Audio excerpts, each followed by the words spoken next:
कान्ताय कल्याणनिधये निधयेतिनाम् श्रीवेङ्कटनिवासाय श्रीनिवासाय मङ्गलम्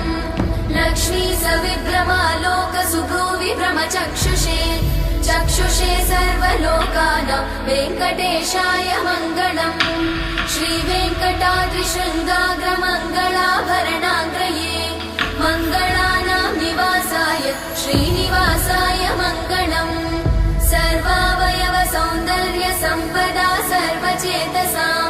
सदा सम्मोहनायास्तु वेङ्कटेशाय मङ्गलम् नित्याय निरवध्याय सत्यानन्दचिदात्मने सर्वान्तरात्मने श्रीमद् वेङ्कटेशाय मङ्गलम् स्वतः सर्वविदे सर्वशक्तये सर्वशेषिणे सुलभाय सुशीलाय वेङ्कटेशाय